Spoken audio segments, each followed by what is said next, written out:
some of the subjects that we talk about, I think that there is an inclination, whether it's in entertainment, whether it's in publishing or whatever, to really just serve something up that is so pithy and catchy and just run with that.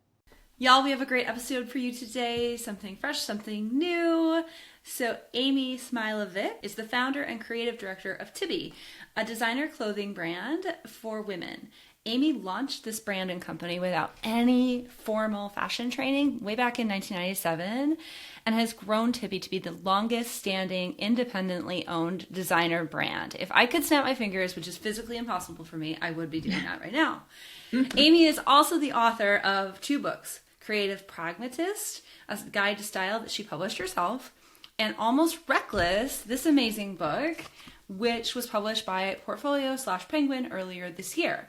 So also joining me on the pod is friend of the pod, Blair Thornburg. You all know her as my fellow collaborator on the team, and she is here because she worked with Amy on the book. Welcome, both of you, Blair and Amy. Thank you. Thank you. Okay, so I've got to admit that for the most part, I was just cheering on the sidelines of this project. I only did the contract and the money like a true boss. And so I am going to kind of let Blair lead this situation. But I have a primary question for you, Amy, that I want to kick off with, which is, why did you first decide to write a book when you decided to write Creative Pragmatist? Penguin reached out to me, and we had 2 super fans there in their chief general counsel and the publisher, Bria. And they reached out to me asking if I had ever taken this concept of this mindset about personal style and applied it to everything else in life. And because these 2 women found that they were applying it in their office, in the way that they did things, they were applying it to how they conducted their relationships with others. And they wanted more. They wanted more from this idea of what it means to be a creative pragmatist and living that every day. And so we started ideating, really about 4 years ago, and landed where we landed today. And each place where we thought we had gotten to the destination of what it was going to be kept getting iterated as we together kept coming up with different ways to make it better, stronger, more relevant to more people. And I'm really super proud of what we ended up with. Yeah, agreed. So tell us about Almost Reckless. What is this book? What kind of book is it? Who do you think it's for? And what was the impetus for you to start writing outside of Bria telling you that she loved you? I think that it really hits a broad spectrum of demographics, in terms of age, in terms of where you are in life, in terms of where you're living your life. But it hits hardest with people who have this shared mindset of wanting to do big things, wanting to end up somewhere great, but wanting to find that confidence to be able to do it with the certainty that the outcome will happen. And, years ago, I had put out a question onto Instagram, and I asked my followers, what risks would you take if you were assured that it would all work out? And people wrote back right away and they said, well, is it really a risk if we know that it will all work out? What does all work out mean? And so I wrote back and I said, great question. What does it mean to you to have it all work out? And so people wrote to me and they said, 3 million. They gave it a number, and a surprisingly, unbelievably high percentage gave it the number of 3 million. That was a really common answer.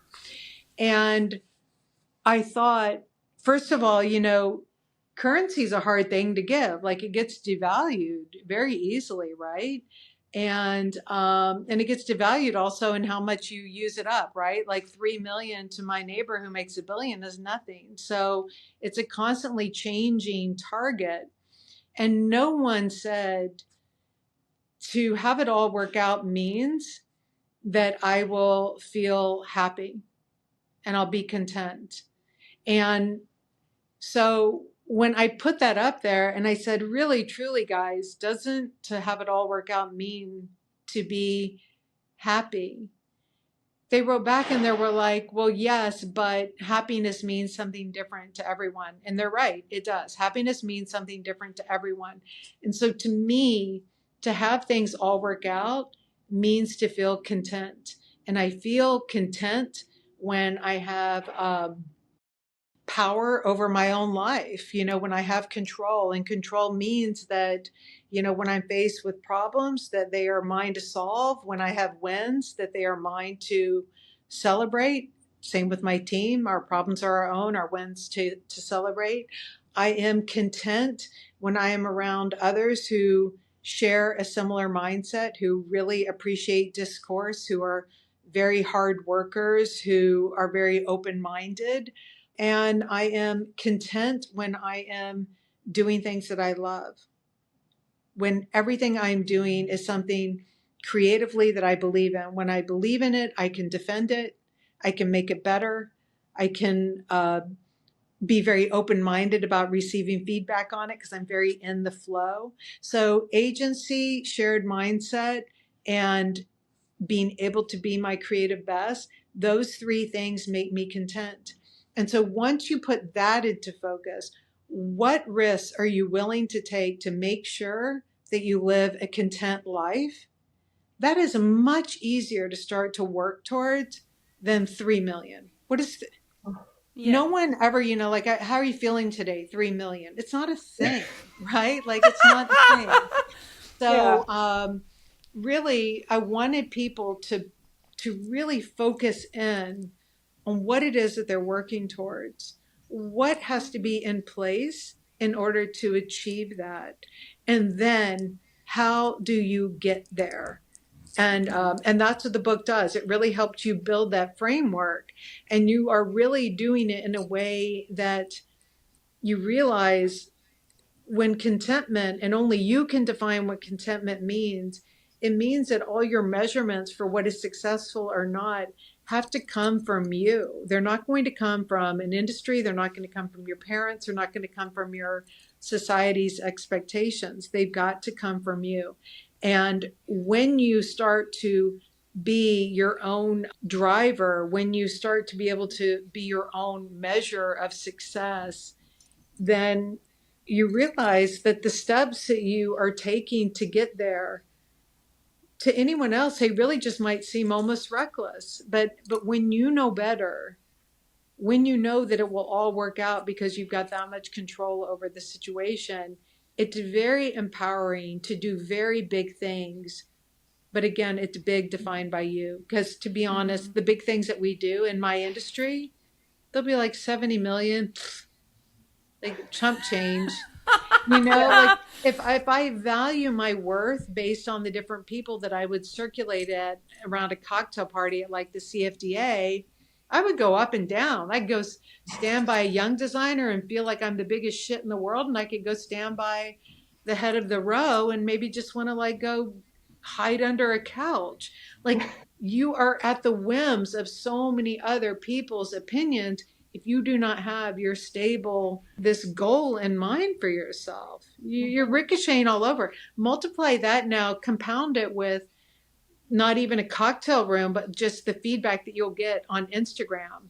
You could feel different every 5 seconds depending on who's sliding into your comments. Amen. Yeah. And that's definitely something that I want everyone listening to this podcast to hear, because it's entrepreneurs, experts, creators who want a book deal. And there's no better slew of unwarranted, unsolicited, inapplicable opinions than among authors, in my opinion. It's a wild west out there, y'all. You got to be careful on who you're taking advice from and who you're like paying attention to in a lot of ways. Well, especially Blair, as a writer, as an entrepreneur, as even a student starting out in life, I think that for a lot of us, the dream is to carve our own path, do something unique. And if you are insisting on doing something unique, yet mentoring and talking to everyone within the industry to get their playbook, Mm-hmm. you by definition are following someone else's playbook. Mm-hmm. Yeah. You Yep. know, so you information is good to kind of help, like, okay, what gross margin, you know, if I Mm-hmm. am negotiating a contract, when am I being taken to the cleaners or not, right? Right. That is good information. But you know, when you get convince yourself that someone is going to give you this like 10-step exact method to follow, you will land up exactly where that other person is. Mm-hmm. And you better make damn sure that you want to be everything about how that other person is if you are going to follow that tightly behind them, lockstep. And most people don't want to follow someone else to that degree. It's Yeah. why. Well, Amy, this is so interesting because it makes me think of the very beginning of working together when, you had done a lot of thinking with Bria and just on your own because like one thing I learned is that you write all the time. Like I think you really think by writing, which was great. So you had tons of material to work with, but like the shape of the book was still something that was like in flux. And I mean, that is what we do a lot of the time. So here we come. And I know that there were some things you felt very strongly that like this was not just, it was not like a founder's memoir where like you're on the cover, like posing and like talking about your own experience. And it also wasn't just like how to make it in the fashion business because as you say, you carved your own path and I don't think you were really interested in writing that book. So talk a little about like how you found that measuring stick and how we worked together on shaping what the book was because you had such a clear sense of what it wasn't going to be and what you weren't going to follow. I think that, you know, in the book I lay out that the measuring stick really came about when we really during 2020 when it was a time in the company where we were on sitting on sales over 70 million. We were very on track to do 150 million according to our like beautiful 5-year plan, and we were deeply unhappy. You know, I really I wanted to like find a way to toss out the bathwater without the baby being in it, and that was impossible to do. But after 2020, there was an opening. You could actually pull the drain and kind of walk away with something and move on. And this was a time where my husband and I had to really come to a reckoning and say, do we want to go on with this business? Do we want to make it work? What would make us want to stay? And when we realized that we would want to stay if we could feel content, that content was our definition of happy. It's not everyone's definition of happy, but it was mine. That if we could feel content, that we would want to put in everything that would be required to get there and maintain that. Once we created those principles, that when they were in place, they would put us on the right path. And that when they weren't in place, we knew from history that every time they weren't in place, that it led to discontent, right? So that those three principles became the measuring stick, and we use them all the time. And the thing is when you drill to first principles always have to be in place all at once, always together. So it became the thing that every single decision that we made going forward, we had to have creativity, agency, and mindset, all Mm-hmm. three at once. If we just had creativity but no agency, what does that mean? Like it's Mm-hmm. not a thing. Mm-hmm. And agency without a shared mindset can never truly happen. Mm-hmm. So those three things had to be in place all the time. And I think it's the definition of what it means to live a principled life. I always thought of that as like having morals, right? But Mm-hmm. I view living a principled life, a first principled life, as one that keeps you, you know, feeling moored, you're Mm-hmm. grounded, and you are really in a place to make decisions. And I think that it's for a lot of people too, when you've got your principles so intact, it things come easy because you know instinctively when things Mm-hmm. now are right or they're wrong. Yeah. And I Yeah. think that Oh, go ahead. Well, I think it's about, a lot of us when we're younger, you do things based on your gut. You don't Mm-hmm. realize that it's necessarily based on your gut because at the time it just seems that you're doing things that like creatively, like it feels good. Mm-hmm. And it makes sense pragmatically, because Mm-hmm. also because you were so constrained anyways. You really got to deal pragmatically, because you Yeah. don't usually have the finances or the resources to be able to act outside of pragmatism. But once you gain knowledge, once you get a seat at the table, once you get more money to play with, you can start to do things that are not pragmatic and that don't make sense for you necessarily creatively. And when you start to take those steps, you get further and further outside of acting and responding in a way that is from the Mm-hmm. gut. Mm-hmm. And so I found that once we found those first principles, we all of a sudden got our gut back. Mm-hmm. We were moving in a way that just felt very natural. It wasn't overly studied or constipated or anything. Yeah. Yeah, it was free flowing in that sense. Yeah. That makes a ton of sense in the context of the book because I do think what we did a lot was that iterating in terms of finding the structure and figuring out how to get the reader through everything you had to share because it was like okay this is the right thing but it doesn't feel like it's coming across correctly, so then we would sort of circle back. And I know it's interesting you talked about being younger because one of the first decisions I remember making with you about the book structure was to do it as a sort of linear timeline of your life. It's not a memoir, but it does, you start with your childhood and move forward because as you say there's good examples and like teachable moments throughout. But I'm curious because you are such a deep thinker who loves to think about this and also run a business. What was it like for you to write more kind of biographical material to do the more memoir writing? There's just so many good details that you have this recall of. I was really impressed.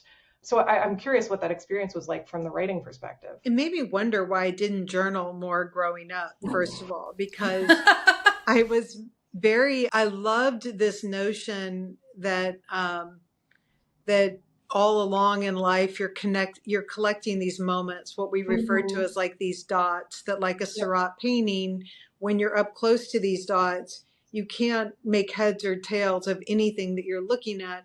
But when you step back and you see how they've all come together, it usually Mm-hmm. creates a very clear picture, right? And Mm-hmm. and so the thing is for all of us, those dots they cannot create the picture until much later in life, right? Mm-hmm. That's just a fact because dots come with time and they Mm-hmm. come with change and they come with different relationships and experiences. And so for me, what I loved being able to validate now at the ripe old age now of 58 is that those dots are making a picture. You do Mm-hmm. not know it at the time, but knowing the certainty that they are going to make a picture for you is Mm-hmm. very rewarding. And so I think when we talk about like, what does it mean to all work out? Just the knowledge that these dots are going to create something. It may not be something Mm-hmm. always beautiful or whatever, but it's going to create a picture is very settling to me because it lets you kind of just jump on that wave and ride it.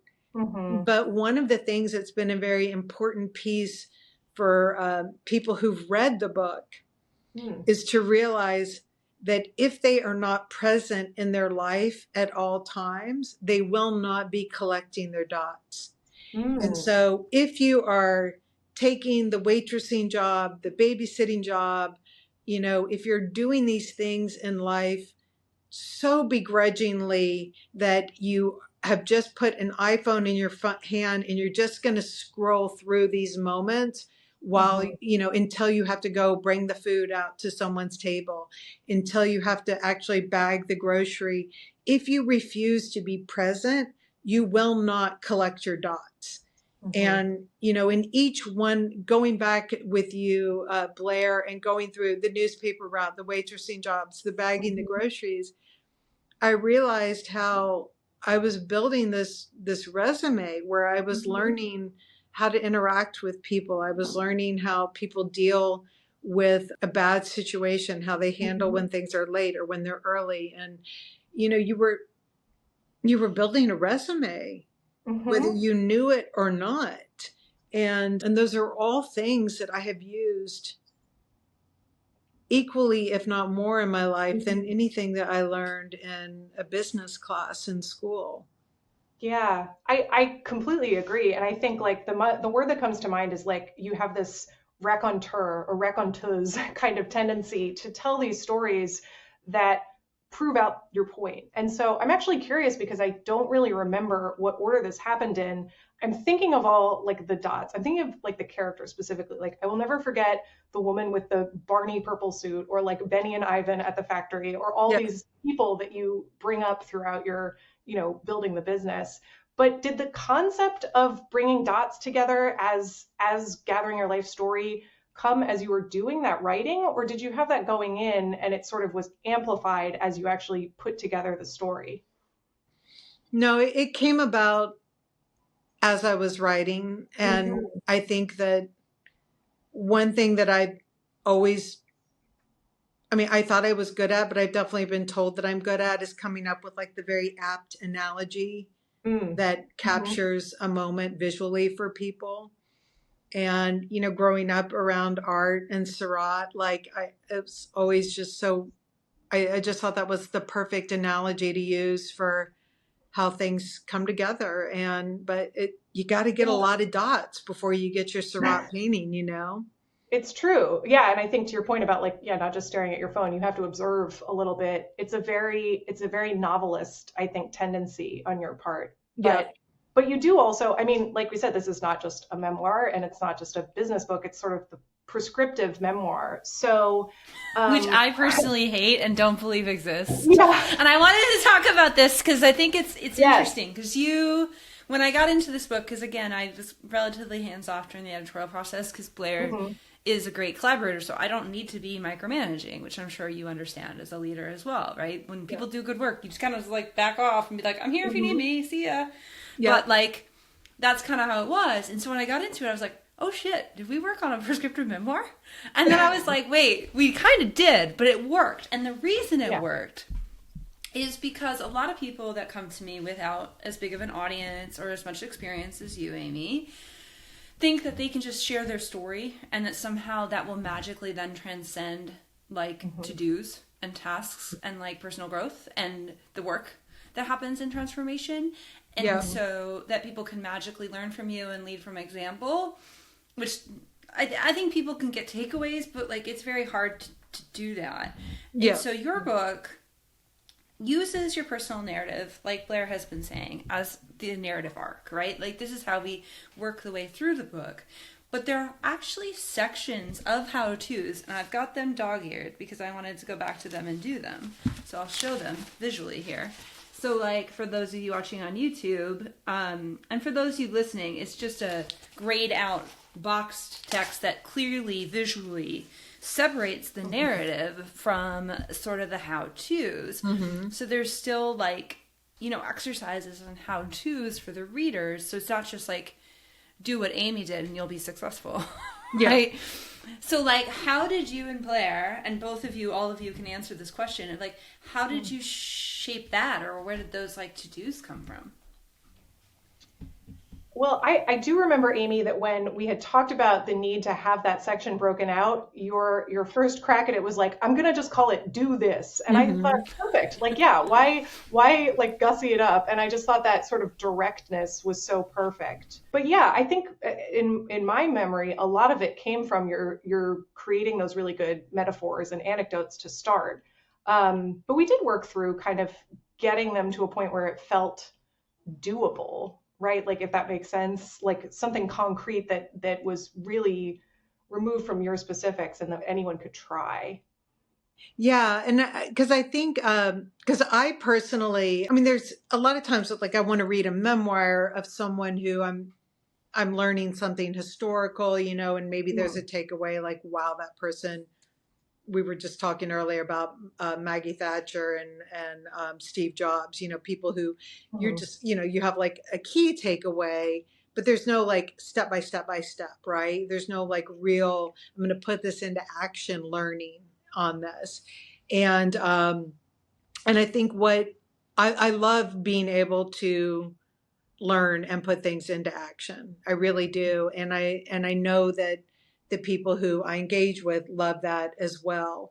And one of the things that I was very cognizant of writing this book was that I do live in the gray. I don't have these extremes of the black or the white, and because we're writing a memoir about a company that, like I said, by many industry standards, it's like, really, this is what you got. I don't really have the extremes that are so sensationalized when people write biographies, right? And I don't have the really sad stories either. My parents are alive and well and they can't stop kissing and they love each other. Like, what do I say about that? Woohoo. Like, exactly. Sad Living you. dream. So it's more like but I do know that a lot of us are quite average in this way if you view yourself through these extremes, right? A lot of us are average. There's a reason why average is called average. Like there's a Yeah. big group of us in that area. And but we want to do big things. And so I think taking these examples and then universalizing them so that people can take action on them was really important to me. And I did grow up, on the newspaper staff, and I loved studying journalism. And I love that way of talking where, you say what you're going to say, you explain what you said, Yep. then you explain what you just, you reiterate what you just said. I think that newspaper format I've just always loved how it's definitely more words than something pithy. And it's not so many words that you can't really comprehend it and do something with it. So I think the book kind of struck that right tone. Also, spoiler alert, that is what we tell our authors to do when they write their own books. I'm like, do you remember term papers? Do you remember basic comp in high school? Yes, same rules apply. It's just longer, right? Like it's not, people make it overly complex and it actually does not need to be overly complex. It's very funny. Exactly. Your sales background probably plays into that too, just because, like talking about all the work you did when you were at American Express and like sort of putting together those decks and, selling people on stuff literally is the same principle, right? I mean, you're trying to make an idea very clear, but not so abstract that they don't understand the point. So it's absolutely. But even when you talk about the sales background, like it was funny when I was on the Tamron Hall show, one of the things that Tamron had like zoomed in on was this whole idea of kind of building a reckless resume that really does like take those dots and puts them into resume form. So sure, sales background, right, at American Express, but when I was selling the kid my like drawing of my apple in third grade, I was a salesperson. When I was selling those shitty crocheted scarves, when I was, doing all of those things as a, 8-year-old entrepreneur, I was a salesperson. And so, I love this notion of a reckless resume for people because you can build it out so much further than literally the classes that you've taken or the job responsibilities at a real job. You can say very succinctly, I'm a great salesperson. I bring tasks through from beginning to end.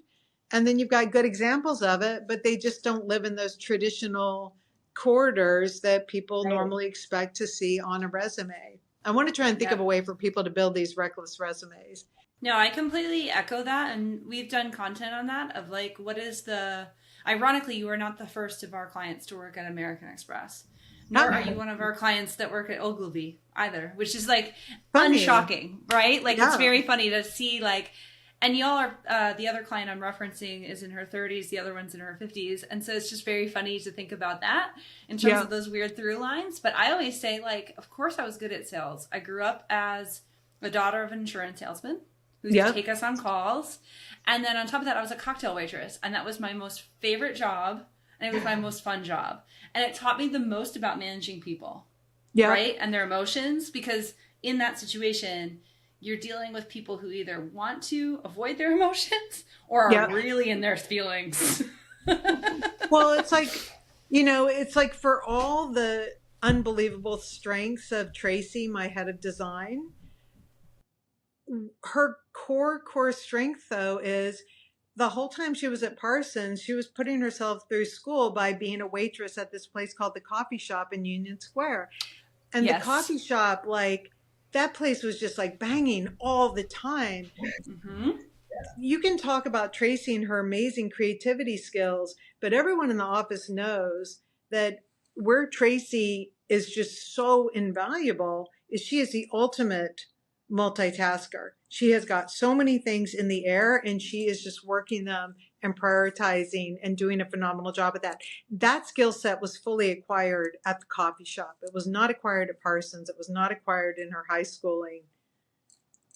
This was honed at coffee shop. But I hear, from a lot of Gen Zers, especially, when they talk to me, they are really seeing a waitressing job as something that they are closing their eyes and they're getting through it until they get their real job.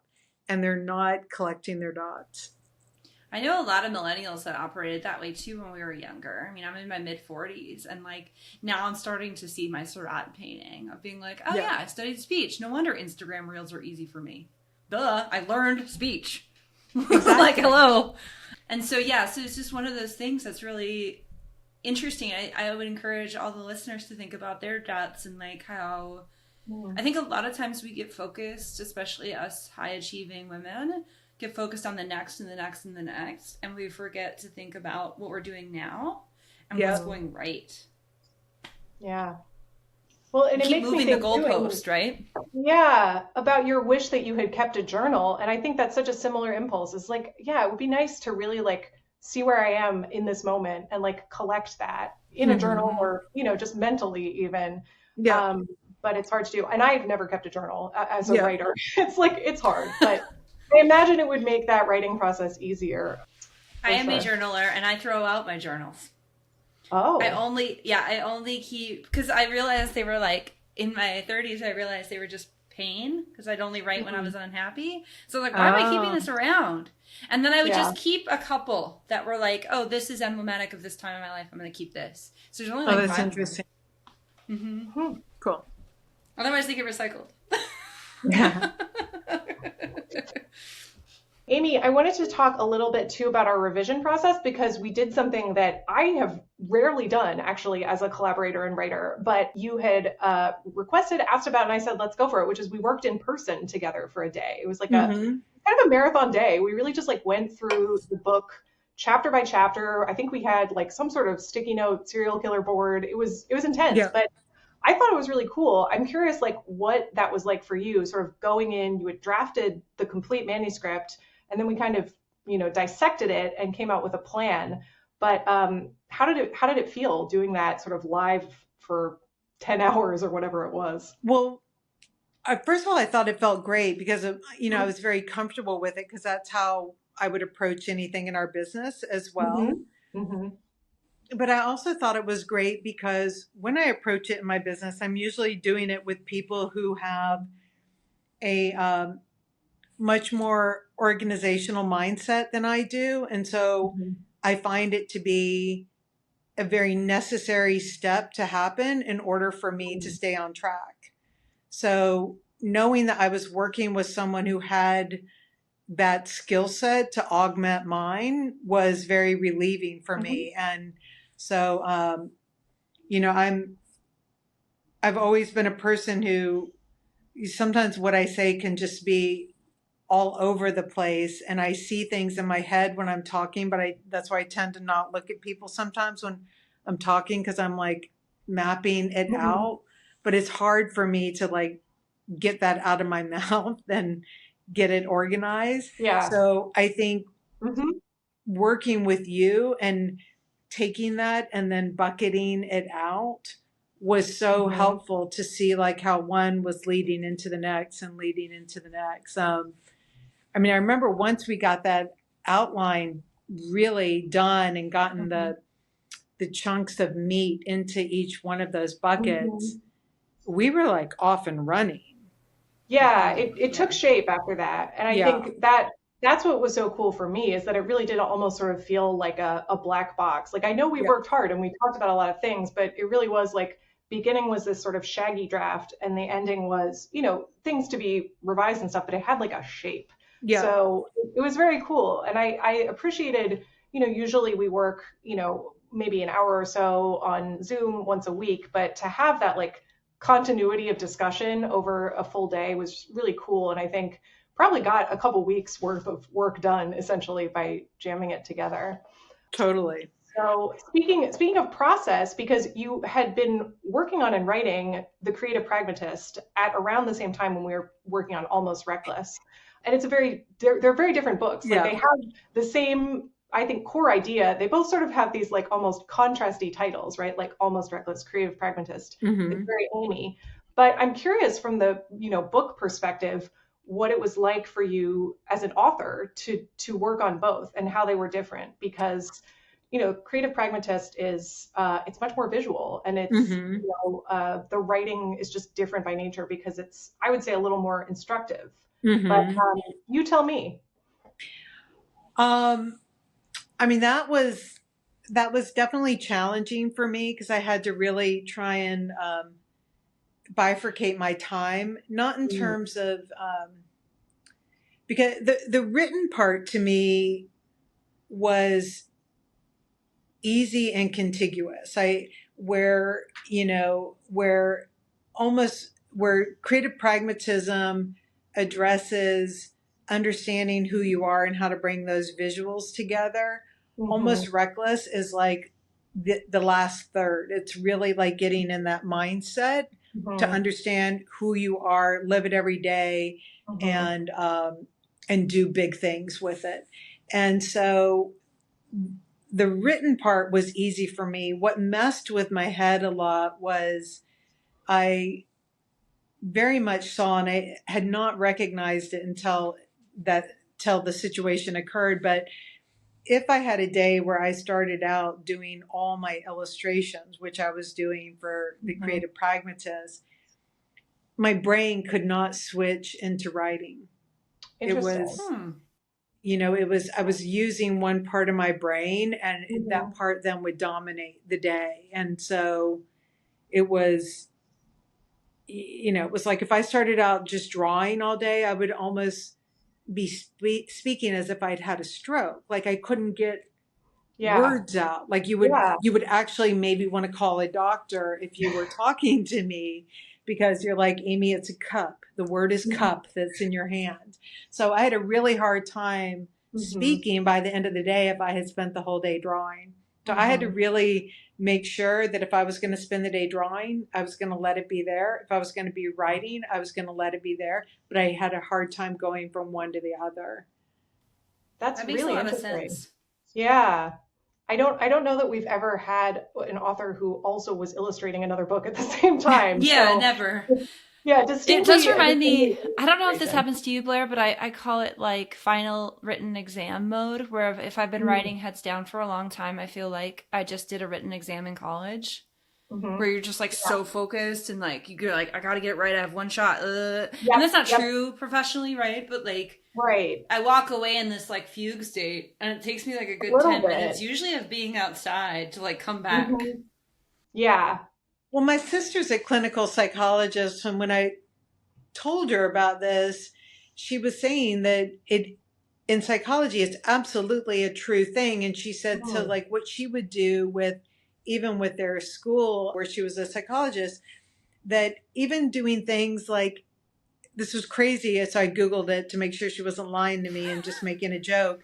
But she said doing windmills, the act of like doing windmills Yeah. literally shakes up your brain. That's wild. I know it's like you have to Google it because I swear it's true. But it shakes up your brain. And that is one thing she said, if you've got to be doing both in one day, try doing windmills. Like the whole action of going back and forth literally like gets your brain reoriented. Super cool. I'm going to do that from now on. Yeah. Yeah. It's interesting that you bring that up, Amy, because one thing I didn't put this in my questions, but I do want to ask you is that your sort of fan base and the people who gather for your talks and your lives and everything come from such a broad professional background, which I think is so cool. Clinical psychologists, TV executives, doctors, lawyers, everyone. What do you think draws them to you and to Tibi and to the almost reckless ethos? Because that's really what the book is about, I think. But it's also singular. Some of the subjects that we talk about, I think that there is an inclination, whether it's in entertainment, whether it's in publishing or whatever, to really just serve something up that is so pithy and catchy and just run with that. And yes, in terms of the numbers, it will attract, millions. There are, that the books that have the 3-letter names, like that are just like one very shallow concept on the book cover, like it's a thing, right? But we've got a group that we always say, like, they know that you cannot have better abs in 7 minutes. There's no such thing as 7-minute abs. And they're okay with that. But they also don't want you to start like talking to them about this 3-year exercise regimen either. Like there's somewhere in the balance of in between. It keeps coming back to this balance notion. So our people, they want information. They want you to have done the research and then they want you to lay things out so then that they can draw their own conclusions and have a conversation about it. They really, really, really appreciate that. So I would say on one end, like the person who wants to overanalyze it to the nth degree, they're not our people. If you are satisfied with the pithy, like, listen, sometimes the pithiness, like it's a mantra that you live with. Don't sweat the small stuff, right? Like we can all quote it, right? But it's a quote. Like it doesn't need to be like a 400-page book, right? So somewhere between the pithiness and the gigantic encyclopedia tome is where our people reside. And so I think it's no surprise that we attract a lot of people who are intellectual, but not overly intellectual. They're thinking, but they don't like go around in circles. And it's a lot of these executives or entrepreneurial mindset people are people who ask why. And they mean it. They're not like, why? Like, they're like, why? There's a tone in why. And those are our people. I love that. And they show up in young people too. I mean, one thing that's been so much fun out of this that Blair, this wasn't even at all on the radar when we started was we've taken a lot of the notions from the book and we turned it into these games. And so we've turned it into a deck of playing cards that take people through the first third, the second third, and the third third. And so we've even got a whole separate podcast called the Gray Area Podcast, where we've got 3 Gen Zers in our office who are playing the Almost Reckless game and equating it to them. And it's this whole thinking game. And we've got a whole nother one that is like, building a mentor as if it were like a Lego man and not, having expectations that one industry or one person could represent it all, but really thinking about what those components look like. So these accompanying Almost Reckless games are really fun to take these notions that we wrote about and take them much further. I love that. That's very cool. And it actually segues really nicely into our last question we ask all our guests. So based on the numbers we have for our own audience, most of the people that are listening to this podcast absolutely need to grow their author platforms. They need to grow their audience. They need to test their frameworks and their concepts out with real people. They need to, really hone in on their frameworks, they need to be almost reckless in building their author platform and just trust that their book will come out someday.